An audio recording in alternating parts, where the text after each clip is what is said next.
Welcome home to USA Global TV and Radio, a place where dreams take flight, with authentic storytelling, diverse perspectives and meaningful conversations, where global stories unite and bridges are built beyond all borders. Discover world-class education, entertainment, hope and inspiration. Together, we're building bridges worldwide. Subscribe to our channel, USA Global TV. Download our app, USA Global TV. Be our guest or join our team. Visit usaglobaltv.com. Thanks to our founder and executive producer, Dr. Jacalyn Kerbeck. Music score by Yeffy Tang from Cloud Road Music. Voiceover artist Mike Porter. Creative direction by Paul Garcia. USA Global TV and Radio, your home for global connection. All rights reserved. This video and its contents are the exclusive property of USA Global TV and Radio. Unauthorized use, duplication or redistribution in any form is strictly prohibited. Good morning, good afternoon, and good evening. Welcome home to USA Global TV and Radio, where we proudly provide world-class education, entertainment, hope, and inspiration. I'm Dr. Jacalyn Kerbeck, and it's my absolute pleasure to be here today for another episode of my show, Judgment, the Hidden Sin. This is based on a book that I wrote. You can see it here behind me, Holy but Harmful, The Silent Sin of Judgment. Judgment is something that we do all the time. And my job with this show and my book and bringing on my guests is to help us be aware of when and how we're judging other people and when we can catch ourselves and remember the three questions before we speak, before we write, before we type. Is it kind? Is it necessary? And is it true? So let's get to the meat and the heart of our show today. We have an incredible guest. Thank you to Mickey Mickelson from Creative Edge, who always sends us the best people. My guest today is Alan R. Warren. He is a Canadian best-selling true crime author. He's also a producer, and he has his own radio show. How cool is that? It is a radio show and podcast called House of Mystery, and his show can be found all over North America. He's authored over 38 books. We're going to get into one of them today, which is covering serial killers, cults, human trafficking, historical crime, and more. Why is it we are so fascinated with this genre? I don't know. We're going to get into it with Alan, who's the expert. Let's welcome him to the program, Alan R. Warren. Hello and welcome. Hello. Thank you. Boy, it sounds like I've been busy. You certainly have been busy. And so I know you've done a number of interviews yourself, which is really interesting to be on both sides of the microphone. So today I want to get into a little bit about the background of the work that you do, because it's so important. So your latest book, and I'm going to share it on the screen right now with our viewers, because I think it's important. People need a good visual. So here it is, Peace, Love, and Murder, the Charles Manson story. And as I mentioned, you've authored 38 books, and I'm sure there are more coming. But today we're going to talk about what we don't automatically think about when we're reading books like this or having stories or conversations, is about the judgment piece of it. So Alan, my first question for you is this. Most people know the name Charles Manson, right? And they associate it with one of the most infamous crimes in American history. But the work that you do goes so much deeper than the crime themselves. So what I'd like to know from you is, what do you think people still misunderstand about the Manson story more than 50 years later? I think the biggest thing that people get wrong is that Manson himself wasn't this super genius. Like, people like to put that on killers and mass murderers or serial killers for some reason. I guess because of television shows or movies or stuff like that, Hannibal Lecter, but he wasn't that all in one. If anything, what he was reactive. He was like, everything he did or got into was usually a reaction for something that he had done before, something that had happened to him, and he needed to react to it. How was he going to fix this? What was he going to do? How was he going to make it better? So in his mind, he was, in some cases, even panicking over something he had done. And then he reacted, and then he had to fix that. So if anything, he was kind of a clumsy guy at this stuff. It wasn't like this great, intelligent, super smart guy. So I think that's the biggest thing people get wrong. Thanks for sharing that. And I did read that he had average intelligence. I guess it was 109 on his IQ. And the interesting thing is, I'm a huge person that loves to watch crime and gangs and mobs and all the movies. Like, that always draws me in. And I think somehow we kind of romanticize it, actually not thinking about these are people and this is actually life and what's happened. So what I'd like to know from you now is, based on the research that you've done, what is it that as humans we become almost entranced? It's sort of like, wow, I want to follow this person. How did Charles Manson get people to follow him like that, knowing between right and wrong, and yet people still followed him? And I'm sure there are people today who are still thinking, wow, this was a cool guy. Yeah, a lot of it's within ourselves. It's what we feel we're lacking, or what we feel we need to achieve, and someone comes along that seems to have it all, have what we want, or have what we desire. They're doing something that we can't do, or there's usually something like that. With Manson himself, you got to remember that he only was able to do what he did because of the timing and where he was. Like, his way of luring or getting people to follow him, so to speak, or be totally into him, was mainly because of his attention. He knew that so many of the young teens, 14, 15-year-olds at the time, were into the hippie movement, running away from home, or even the parents giving them away or dropping them off at communes and letting kids be free, and Woodstock and marijuana. That whole thing was really a part of a lifestyle. But still, at a 14, 15-year-old level, they were still looking for love. They were still looking for acceptance. And I think he knew how to do that really well in those conditions. The way of meeting a girl and spending particularly intensive time with them, eye-to-eye contact, letting nothing else take his focus away from that girl. So that was really the attention they were looking for, and he understood that. That was one thing he knew well. But again, without it being 1965 or in that area, and being in San Francisco and that area with everything that was going on, it wouldn't have worked the same. It had to be there. So it's so much of it is to do with the timing, and why people look for this or do this. I think it's also timing as well. What's going on in the world, what's going on with our family around us and stuff. So much of that intertwined. So you can't just say one particular thing. It's just a group of things. It sounds like it was the perfect storm. And situations like this continue to occur, but in different forms. And so if we look at what's going on in the world today, or we look at a number of criminal cases where it was financial or otherwise, there's usually someone at the forefront who is the face of that organization or that movement, and they have a lot of charisma or charm. There's something about them that lures people in. So based on what you were just sharing, sometimes we are going through a lot of things in our own life. We might feel broken or empty or alone. And then we meet this charismatic person who makes us feel like we're the only person in the world. And then we sort of blindly follow. What are your thoughts on that? Yeah, and he did that perfectly, and people still do it today. You're right. It's just done in a different way. It's done to the setting. It's done to what's going on around the world, or in your country, or even in your state, or whatever's going on. And so we're looking for that comfort. We're sort of looking for acceptance. The younger we are, the more we are. And with him, he was able to understand that. Maybe it's because a lot of it he had himself. A lot of his own discomfort came from his young family life and came from his prison time when he was young. And he was dealing with that. And in prison, in fact, he learned a lot about, different things, for different religions, different faiths.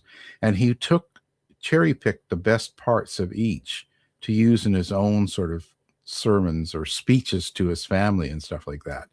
So he was working that. For him, it was his life. Okay, so it wasn't just, especially at the beginning, it wasn't like an idea of he's going to get a family and they're going to do all these murders and stuff. In his mind at that time, this was the way he was meant to be, and that kind of grew into him becoming, God's son or Jesus and stuff. He started getting into this sort of putting himself in a place above, and that. But that was further down the line. Thank you for sharing that, Alan. I think something that also comes to mind is, I know for myself, I'm a peace ambassador. I'm very compassionate and empathetic and always want to give someone another chance. And so with Manson, even though he had committed a number of crimes and he was in and out of jail, and his mother had her situations, and then his ex-wives, etc., people still forgave him. They still thought, okay, in my mind, I'm thinking they thought there must be some part of him that's good. And maybe that's not what it was at all. Maybe it was more about them. But my question for you is, how do we know when enough is enough and we can't blindly follow someone and say, you know what? I see this body of work that you have, and I'm going to choose to take a pass and not get engaged, as opposed to, hey, let me see if I can help this person, straighten them out, fix them. Yeah, that's a tough one, right? Because usually when we're in that position, if we're in that place where we are following someone, and as you say, kind of more blindly, and so it gets to the point where we only see the good or we ignore the bad or whatever the case, it's really tough for us to say, oh, well, maybe this is wrong or that's enough. You have to have that experience in you to do that. And it's hard to believe in ourselves that we've made the mistake, that we've chosen the wrong person or persons, depending on the situation, and that's just something that we don't do easily. We don't, like, what's the old saying? We want to know the truth, but only to a certain limit. Right? There's only a certain amount of truth that we want to take in at a time. And so if you ended up dedicating a lot of your life and doing things like giving up family members, friends, your life, so to speak, as it was, to go with someone and to follow them, like in this particular case, it's really hard to pull out. I mean, you hear about it with relationships too. People get in relationships, and once it goes far enough, it becomes very difficult for them to leave that situation, even if at times they know it's not right, or there's a problem, or it's even wrong and they should get out. They'll stay with it because it seems to be easier that way than confronting, I guess it's confronting that danger that could be, it's hard to say in that particular time. Absolutely. It reminds me of a saying that one of my relatives used to share, which is, the devil you know is better than the one you don't know. So it's kind of like, don't stir the pot, let everything stay as it is. So this show is about judgment. And part of what I do is to teach people not to call people names, not to label people. Yet the term monster has been a label for Manson for a very long time. So I'm kind of struggling with, how do we not label based on the behavior that we see? What is the behavior of a monster, so to speak, as opposed to someone who really needed help, or maybe never got the love that they needed, or never felt supportive, came from a broken home, et cetera, et cetera? Well, I think it's a combination of both. I think that, you're right. This Charles Manson is in all particular cases. He had a terrible childhood. He needed help earlier, and he needed support and some sort of family around him, and he didn't have that, and he managed to deal with things as he could, the best he could. Everything was just sort of done as it was, so he was in a bad situation. And I think to call him names and stuff, or call him, he's a monster, he's this and that, I think that's a normal reaction, because we're sort of letting off the stress. We're kind of it's awful how far it went and what he did. And so when we look at that, we think of them as something awful, and it's just easier that way. I'm not as having a problem with that. I think that that's sort of us dealing with that case. I think the problem comes when we're in the middle, where it didn't really affect us directly, but yet we're still calling him or even others or other people names, and we sort of get lash out or anger.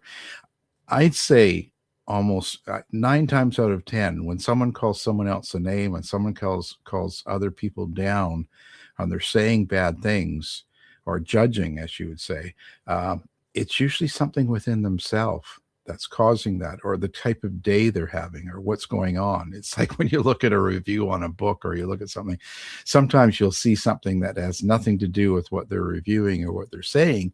It's to do with what's going on in their life. So a lot of that judgment, name calling and stuff is a way of letting out maybe angst, stress, who knows? It's just letting it out, and we're putting it in a place that we think deserves that name. So I think that's probably it.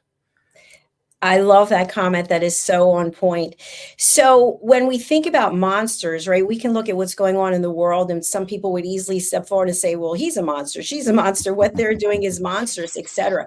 But very few people actually get involved, step up, do something, help other people. And so I want to talk a little bit about group psychology. I remember there was a TV show on, and I don't know the title, but it was basically they had a group of actors do something in a public venue, and then people would just start following along and doing the same thing, because we get in this mindset, oh, let's follow the masses. So what do you think it is in this case with Manson that the followers actually got on board and did his dirty work for him? Well, you're right. There's that group mentality, right? So you get a group of people, and they act a certain way, and you join that group, or you're part of that group. You sort of follow along, or you don't stay in the group, you leave right away. But what happens is they get in the group, everyone's talking and acting the same way, and then so you follow along, you just go with it. Some of the followers I talked to just went along with it because that's just, they didn't know what else to do. It's kind of a cop out in a way, but it's what people do every single day. You see it online with the groups, and social media and groups, how a group would sort of take a direction and talking about a person or a subject or a group, and people jump along and just go along. I guess it's kind of a camaraderie. It's just some sort of like you belong, and you're doing it, and you're part of the whole thing. Not too many people look at it from an outside point of view when they're within the group, right?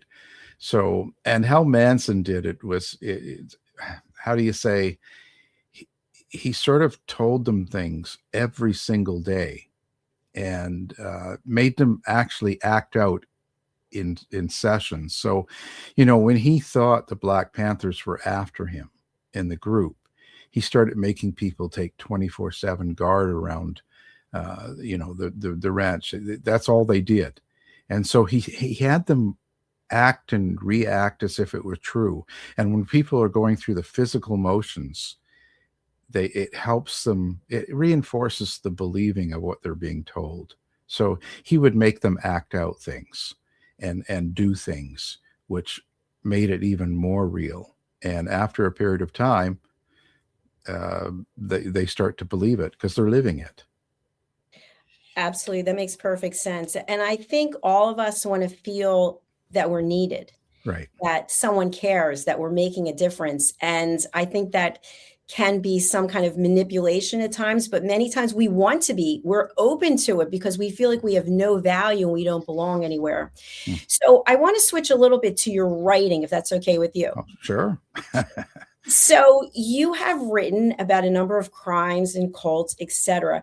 Have you, as a writer, ever felt that you were judged because of the genres in which you were writing?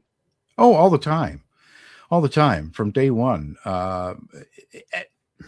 And not only, I think what I've done is I've learned that over the years that, again, it comes from the person that is doing the judging. There's something going on in their life or in their day when they do it. The other thing is, I know what I do can be I don't know, maybe negative to some people, but that's not the intention. A lot of what I write about is the timing, So, like when I took on the Manson one, for instance, it was about 1965, San Francisco, and what was going on. And I took the area and what's going on in the country and the war and the Weathermen Underground, the Black Panthers, the race riots, the moon landing, right? 65 to 69, 70. I was going with the whole timing. So I write a book about the time and the place. And then Manson was just a character that had a lot of influence and an effect at the time, a lot. And so it talks about how he goes through that setting and how a lot of things within the setting, the timing, made him do things that made him have to react and act. And so it was kind of a combo there. It's more about a historical part than it is about the killing. And even in my writing, I don't get into the gore, and I don't, so there's a lot of good writers that can do that. That's not really the point of it. The point of it is more about the whole subject of what's going on in the timing.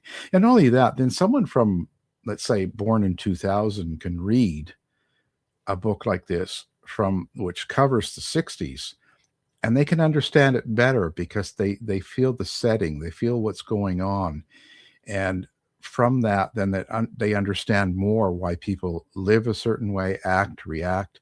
It's so important to cover all of that. You can't just talk about Manson without the whole setting, the whole timing. Otherwise, you don't get a lot of it. A lot of it is missed, and it's more about how we act and react and how we live in these situations. Thank you, Alan. A question I have is, and this is just from my own experience as a coach, when I first started coaching people and people would tell me their stories, I would start crying. I'd be like, ah! And then I thought, okay, I'm not serving any value whatsoever because I'm getting so emotionally involved. So how is it that you've written these 38 books and you've been able to keep your emotions at bay and not been drawn into it? And it sounds like the one aspect is you don't go into the gore of it, but still, if you were writing a bunch of children's books about Susie skipping down the lane, that might have a different impact on you than writing these books. What are your thoughts? Yeah, I mean, it's true. I think that I think what it is for me personally is when I go through cases where I'm talking to a lot of people that are still alive that are involved, and especially if you're talking to a lot of the survivors or family members and stuff like that, it is hard. It is harder to go through that when you're in the time where you're sitting with people for days at a time and weeks, and you're picking up how they are, who they are, what's happened to them, what's happened to their family, and over the years. So that's kind of something that you do pick up. But I don't mind that as much. I don't mind being drawn into feeling because it helps me understand better. I think what it is you got to take care of yourself too, and on the outside of it. So when that's going on, a lot of times, I have my dogs. I have dog rescue, and I'm hanging out with the dogs because it brings me back to today, to now, to the moment, and so much of that is what I need in order to get on to the next subject and stuff like that. And so that's the hardest part when you deal with killers or bad people themselves.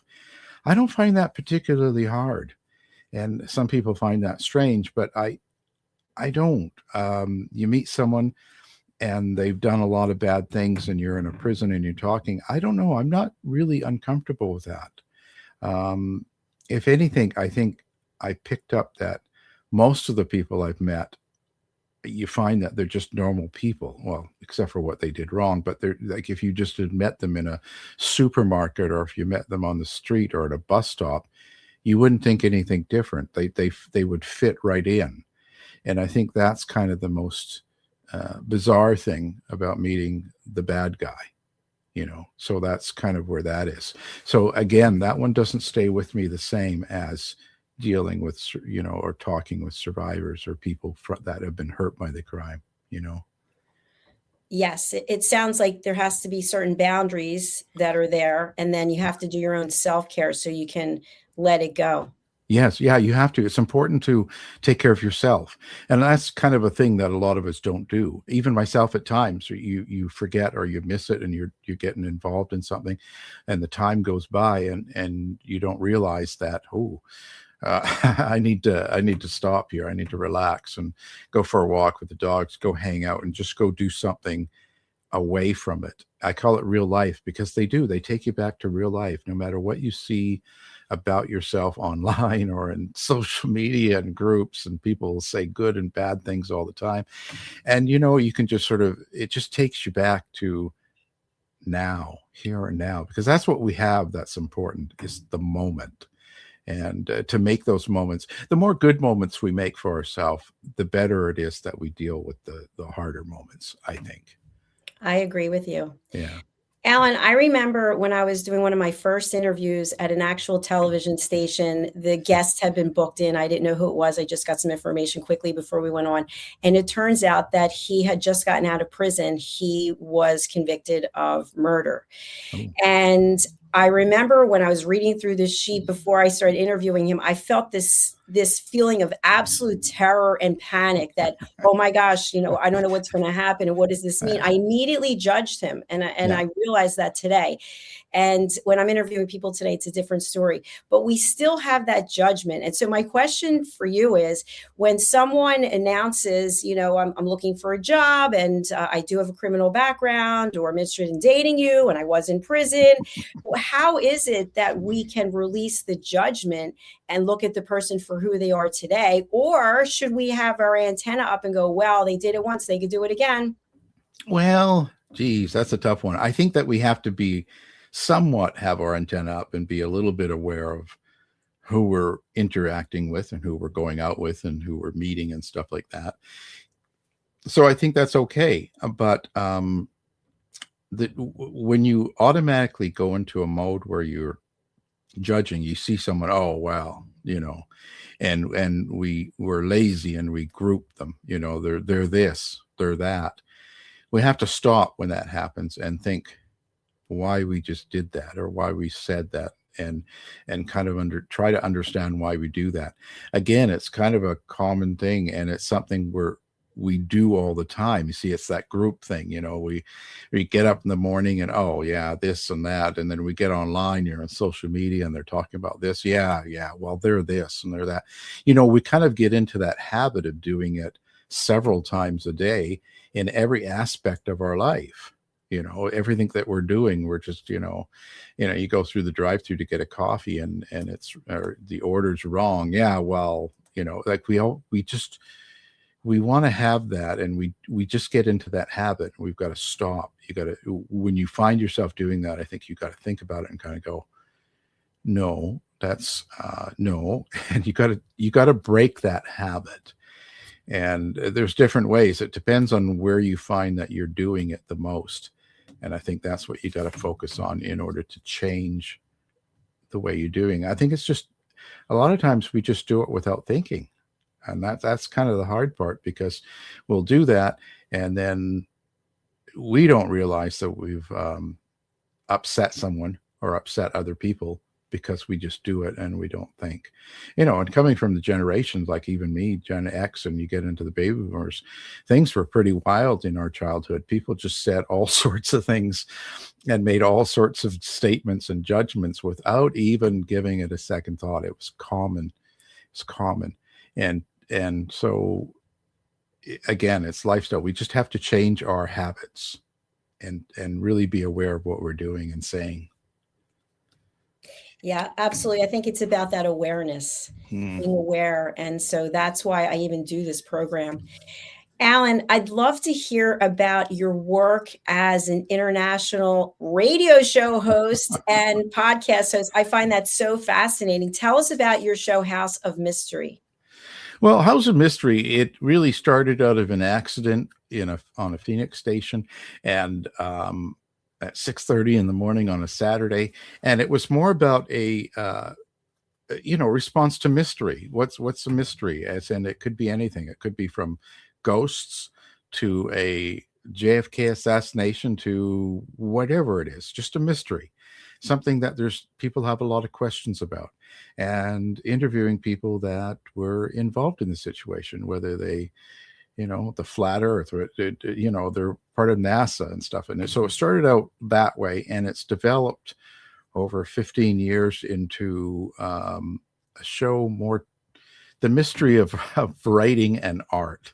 So we've kind of we've gone through and we've transferred into people that create things and how their life is and what they do to create them, and what's important to them, and stuff like that. So it's become a mystery of art. How's that? So it's a lot more subtle of a show, no judgment. Well, you are truly creative, and I'd love to have you share with our audience some of the realities that you have experienced being a radio show host, because things happen when you're doing interviews. And I know, and people might not know this, there's no script. You have no idea what I'm going to ask you. I don't know what I'm going to ask you. It's just a natural flow. But things happen. I remember one time I knocked my computer off, was pointing toward the ceiling. So can you share with us anything that was unexpected, whether it was good or bad, that happened during the last 15 years of this work? Oh God, all sorts of things happen, especially if you're live and you're sitting with someone in a studio or something, right? It's crazy. I've had people get into a fight with I've had all sorts of stuff with each other, and but most of it's really good overall. Some of the things I could share, but I don't know if I should. But you talk about judgment. I've been on with, we've had people that do TV shows that have all of a sudden come out and started saying stuff about groups of people and stuff when you're on the news break or something, and you're like really feeling awkward and stuff like that. Or people like F. Lee Bailey, the lawyer, scared me. I mean, because I was supposed to be, we're supposed to interview him, and all of a sudden, about an hour or so before the show, my cell phone rings, and it's him, and he's like, Al Warren, yes, this is Lee Bailey. You're going to interview me. You see the number? Call me when you're ready. And then he hangs up. I was terrified, because I was I was fairly new, and all of a sudden there's this like guy, and how'd he get my number? And he's calling me, and it's like, and he's so serious, and then he just hangs up. And I was scared, like the guy, things like that. You either learn to go with it, or it stresses you out and you leave, right? But I think what it was I was lucky enough to be producing other people's shows before this. And so I got used to dealing with a lot of guests, and they're at different level, all sorts of people, right? And they have all sorts of quirks and things they need, and you get used to that over years. And then so it's different when but when you're live and you're talking to someone, you hope that they do okay, right? But again, I'm not as stressed as I used to be. I used to be really upset and worried about everything, and this and that and that. And then plus everybody comments. You know how it is. People have to say things. I don't know why, but they have to say stuff. We have people that will listen to the show 5 days a week and will write after each show every day about how much they disliked it and how much they disliked what we were doing and the guest and stuff like that. And you're thinking, well, you write this every day. Why? Turn the channel. There's so many shows out there, so many things to listen to. You don't have to, thousands you can get on podcast now, and not just radio. I just take a break, turn it, if it's bothering you that much. I just couldn't see. And that's what you say, judgment. But you see, they're so drawn into this that they feel they have to do it. I think that's the thing what social media has done. It's gone from us just doing it without thinking about it, or doing it as a common way of life. Like we're all just sort of going around judging people. And do you see her hair? Do you see his tie? That sort of thing. We're just kind of get into this. And now it's gone to with the social media platform where we feel we have to go on every day and do it, like to be a part of it. And so, I couldn't imagine following a show 5 days a week and to go online and actually write how much I don't like listening to the show. Like, it seems bizarre, Doesn't you add know? up. Yeah, it's like, okay, then turn the channel. Okay, there's a lot of other places to listen to shows, right? You don't have to stay. And it's like, why are you taking all this time? Just, you're and they listen too, because they even talk about the guests. So they've listened to the show, and they'll tell you how much they dislike it and all that. And it's like, wow, okay. You're investing a lot of time just to be negative. And I think that's where it's gone with social media, unfortunately, because it's such a good tool. We could do so much good with social media and the internet and all this. There's so many possibilities, but yet there's that element where we have to be negative for some reason, or just, I think it gives people a charge, makes you feel better about yourself, maybe. I don't know. Maybe if I was a psychiatrist, I would know better. I don't. That's just kind of my guess. But No, I agree with you also. So we're on 12 different platforms right now, but we're obviously on YouTube, and YouTube now has another audience, which is just for mobile phones. So they've got two different sets of, so as soon as the mobile phones came on, I started getting, oh, are you the crypt keeper? You had too much work done on your teeth. I'm like, I mean, that anyway. And I don't put their comments up, but I would say, do you have anything else that you can do? But it's almost like people, they don't even associate the fact that they now have put negative hatred comments out in the public domain, and you see their name. It's like, okay, that person is a hater. But yeah, they could take that time and do something constructive with it, helping other people, but yet they don't see it like that. So no, that brings no. me to my next question for you. And I wish we had hours, because I have so many things to ask you. But the world is going through a lot of things. And if my parents were still alive, they would say, you know what, it's something different. It looks different, but there's always chaos. And so in your book, Peace, Love, Murder, you actually talk about opportunity and chaos. And so do situations where, we're in a war and we've got an administration that people hate or they love, or whatever the case may be, people are filled with hatred on social media. Are these conditions where a Manson type situation could develop again? Oh, totally. Totally. I think that a lot of the things that are going on today, because I do a lot of history, I'm reading a lot of papers and things from the 50s and 60s and 70s. And so much of the stuff I come across, I see it being repeated today. So many of the same sayings, some of the same angers, and hate things people are hating on, they're identical. The names have changed and the groups have changed in some cases, but it's the same sort of fights. It's the same sort of anger and unsettled feeling. And you, when you put yourself back in that place, which I do, because I'm trying to write it from a point of, like, if you get up in the morning, what do you do? What do you do for breakfast back in 1960? How do you live? And I go through the life of a person. So you start putting it, and what they were going through at that time must have been just as scary as what is going on to us now. It's equivalent to the time. So I think that these things are part of what humans do. It's not an excuse, and in a way, it's not a resolution, but it's just something that we go through. And as each generation comes out, they deal with these problems over and over again, and sometimes they deal with it in a more positive, constructive way, and sometimes it's real negative. I think the problem is today, it reminds me of McCarthyism era, where there's a lot of negativity. A lot of people are angry and unsettled, and they take it out on the easiest thing for them, the easiest that, the worst problem today, the one thing that is different today is the ability to communicate with the internet and social media. So there's a lot of conspiracy and a lot of made up stuff that goes around that people buy into, and that makes it worse, because then you're not dealing with a group of people that have the same reality anymore, not the same truth, and so that's really a hard thing. And I don't know, I think we'll just work through this. I think it'll be just like it was before, but I think we got to change our focus into something more positive. Instead of looking at a negative thing that happens, what's good about today?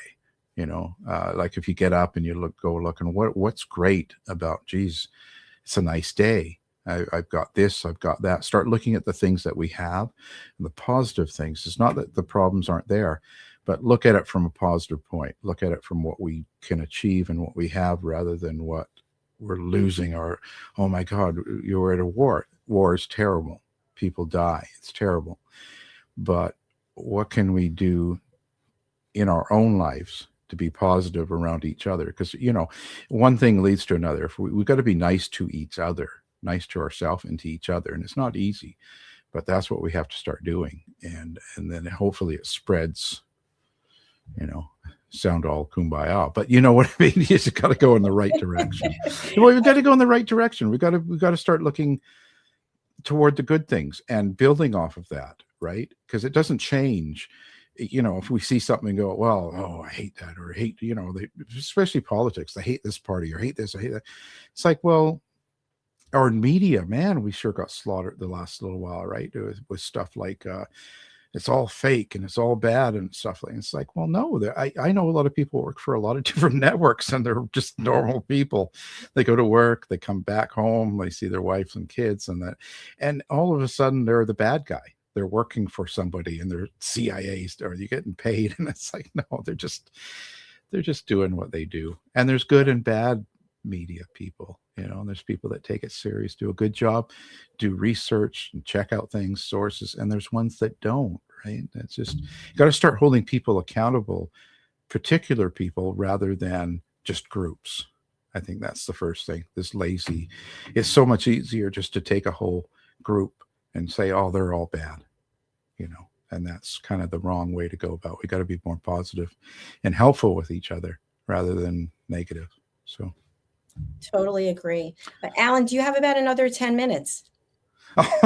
Let's see. Yeah. Okay. I'm just drinking coffee. So, so what I'm thinking of is, I'm a huge reality TV person. I don't have any cable. I only watch reality TV shows. And I think about Traitor. I think about Survivor. I think about Is Love Really Blind? And I could go on and on and on.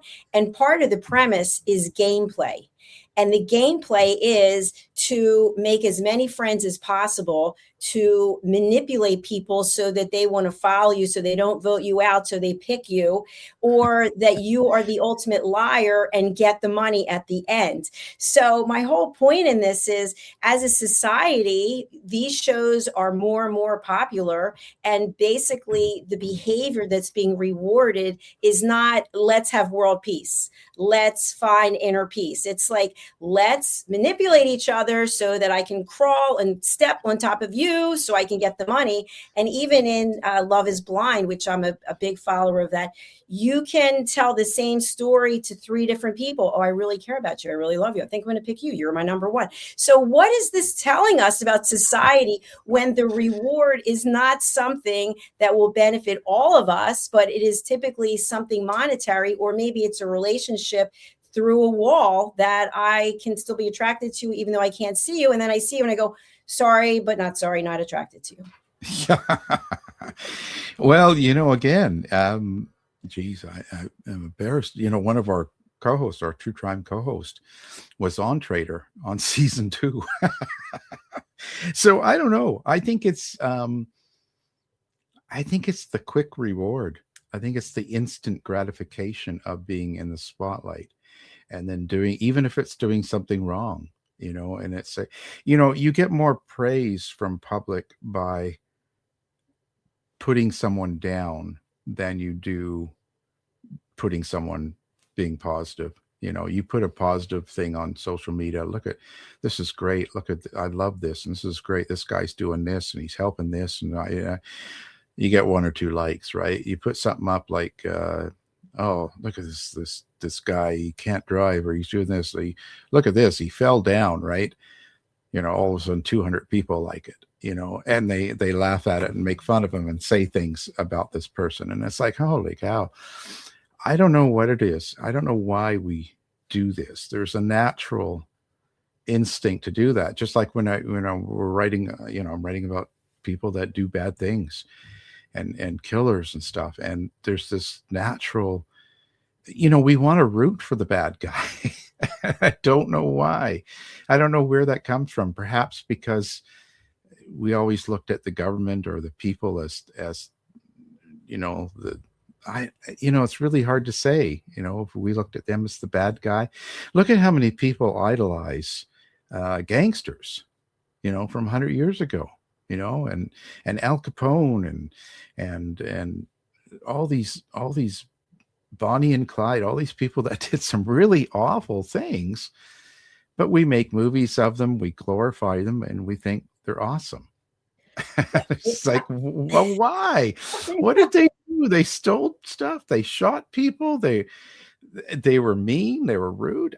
What? Why is that a thing that you idolize? Because why do we want that? Like, why do we think, oh, this is great? And it's so hard, and even when you write negative, like about negative stories, like this book, like Manson, or like any of the ones I've done, you try to, I spend so much time with the survivors and the people that dealt with it and went on, but people still want the Manson. It's all about him. It's not about the survivors. It's his name that they're carrying on and talking about. And look how badly, in that particular case, look how badly they treated Tate and Polanski. My God, like him, he was after 9 months, he was devastated. And when you talk to him, he was so frustrated because as soon as the killings happened, all the papers, the big papers too, these are the major ones, they were reporting that the Tate household was it was just like a big an orgy, and they were sacrificing goats, and they were doing drugs, and it was a drug deal gone bad, and it was all this stuff, and you're like, what? That's crazy. And there was nothing to that, and it was so strong in the media for the first 6-7 months, really, that even the two different police departments that were covering the different murders, still didn't and refused to assign them to the same killer. They refused to put it together because they really believed in that. And I guess we'd rather see these famous celebrities be something bad, and then we can talk about them because it makes us feel better. That's what, you see some movie star or singer, and it's like, well, so we have to make fun of them because they're looking and doing what we kind of want, maybe, or we wished we had. It just goes beyond over and over again. I never understood it. So I think that's part of the reality. Like when I don't watch these shows, so I'm stuck in the 70s right now because I'm writing stuff in the 70s. So everything on my TV is everything from 60s and 70s, everything from what's my line to Match Game, because why watch the shows that were real back then is because you can see how people talk to each other. You see their expressions, how they behave, what's acceptable in the way they talk to each other and what they do. And you pick up a lot. So it makes it so that I think the book is better because I'm explaining.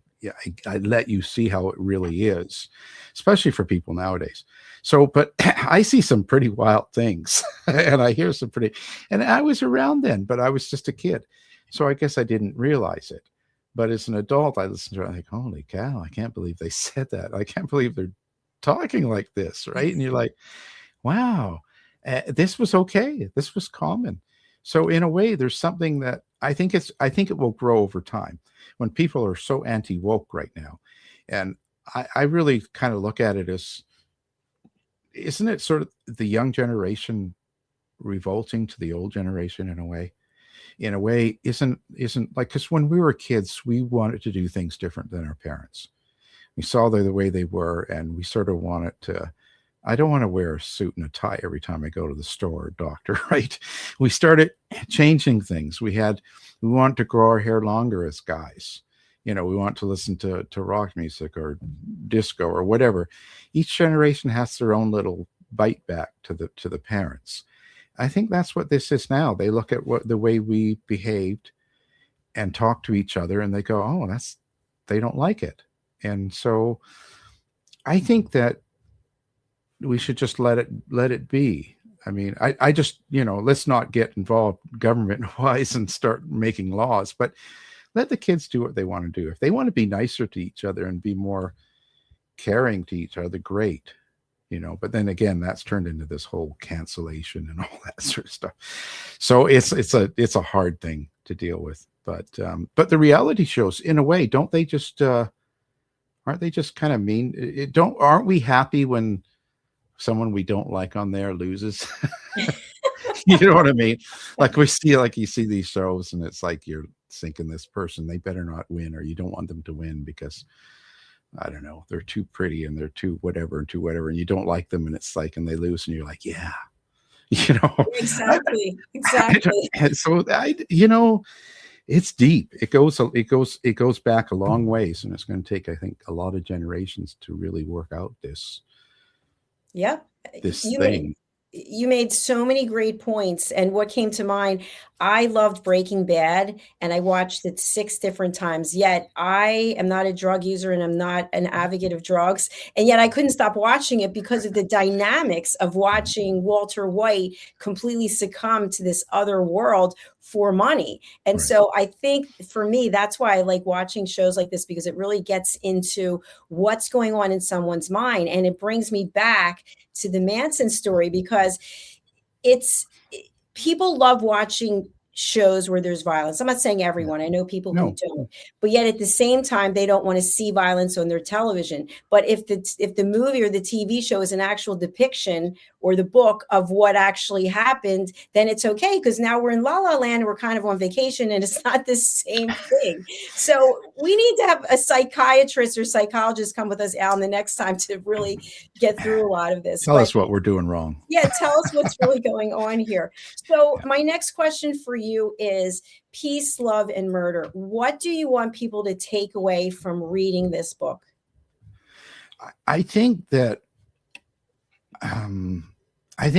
the biggest thing is a lot of the people that were involved in this thing. I think it's just learning lifestyle. It's learning how people. That's sort of why I have sections with a lot of the different followers or people that were part of the family, and it's just understanding their life, where they came from, and how they're all just average people, just people living their life, and how 1 or 2 decisions took them into this situation. So I think it's more about realizing who we are, where we're at, what we're doing, and how things we do and say affect others, right? How our behaviors will change other people, and not always for the good. And I'm hoping people understand more about the setting, and more about Manson, and more about the family, and how they kind of got into what they were doing and thinking it was normal, and how they were isolated. And that's another thing, getting isolated within the same sort of people around you. So everyone's in there, in that, in the ranch or the farm, and everyone's doing the same thing, talking the same way, believing the same way, and they don't have interactions with people that are different, or people that are living different. And so then they kind of get stuck into that, and then it's us versus them is what it eventually turns into. Always does. It has to, because you do cross paths somewhere in this world, and so they're always the enemy. And people, I hope people just understand the timing better, and see it's more of a action, reaction, and behavior, sort of like what we see in today's world. And hopefully they kind of get a little bit calmer, and realize that things happen, and we need to think about the effects we have on others around us by the way we act and behave. And you see that in social media. Maybe get out and meet people live, because then you learn the most about other people, right? That way, rather than through a computer. But I think it's simple as that. Fantastic. Thank you. Well, we'll take the computer for today, because that's where we are. And for people who will be able to watch this at a later point, it will be turned into a podcast on the podcast platforms. We are showing your website right now, and we are showing the covers of your books. So what would you like people to know overall about you as an author, and why they should purchase your books? Why not? No, as an author, listen. If you like a book about, again, like I really take it from a historical point of view and write about how the time, the setting. If you really want to learn about a timing in a certain place, like they see that Beyond Suspicion, Russell Williams, it was a Canadian killer that he was in the military and stuff. Just learn about a situation, and they're not gory and they're not real mean witting or anything like that. And I don't make judgments. It's more about, this is what's going on. This is how the country is, the world is. These are what people are doing. This is how someone lives. These are the things going on. And then you can kind of get a better feeling for, let's say, the negative or the bad characters, and maybe kind of see how things turn into bad crimes. And I guess I'm trying to say that I'm not necessarily blaming one particular person. It's not cut and dry, these cases. It's not just, oh, this is it, bad guy, a psycho, he goes out and does this.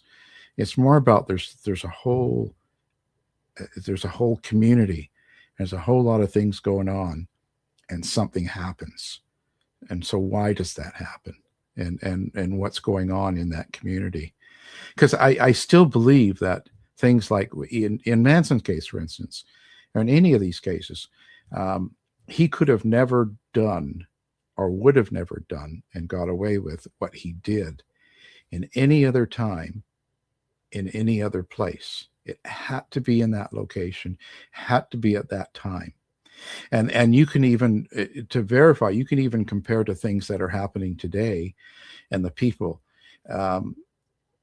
Things wouldn't be going the way they were without the setting of our social media, of COVID, all that. There's so many things that happen that happened, and without them, we wouldn't be having the same issues.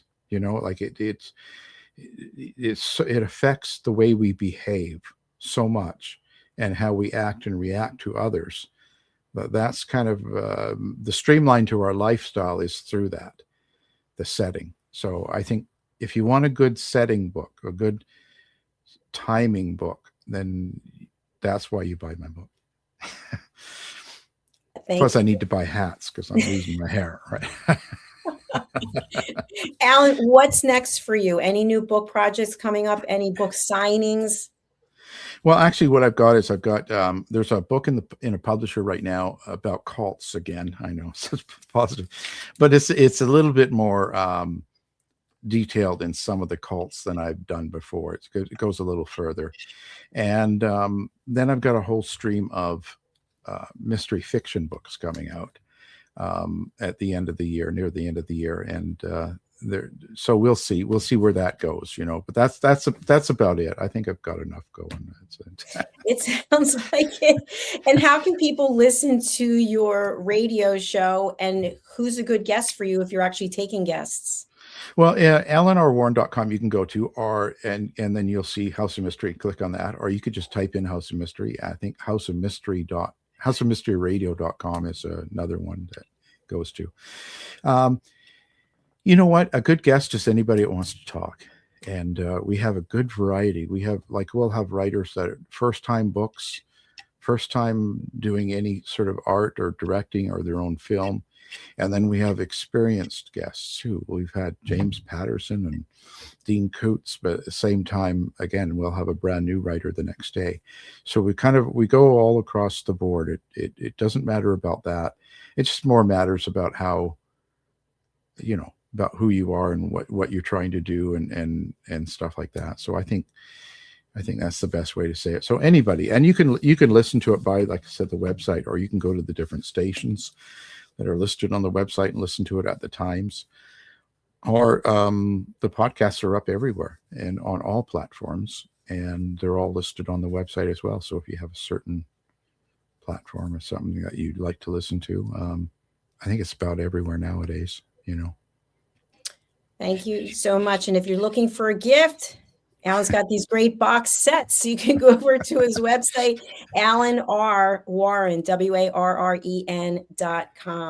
I've really enjoyed this. Thank you so much for being here today and for staying extra. I really enjoyed our conversation. Well, I appreciate taking the time and you having me on. That's great. Thank you.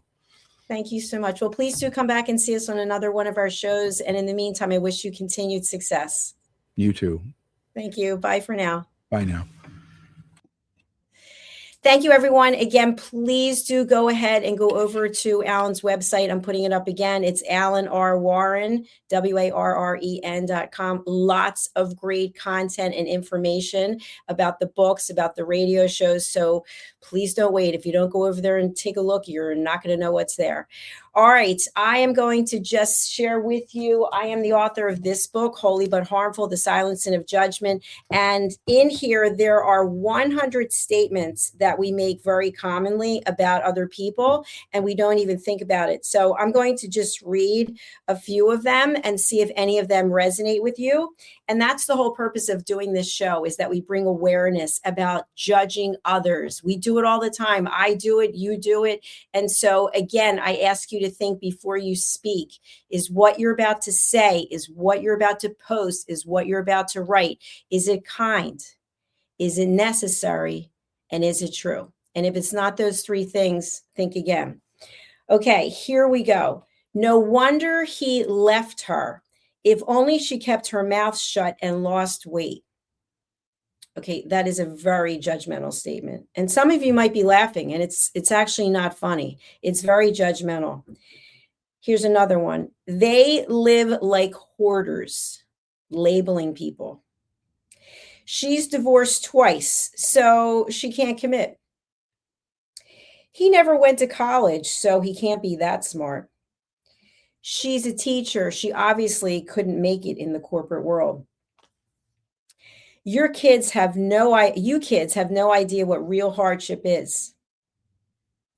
Gen Z is lazy. At her age, she should know better. Okay, I could go on and on. I only put 100 of them in here. So I wrote this book to bring awareness of how and when we are judging others and when we're being judged. And when we're being judged, what is it that we can do?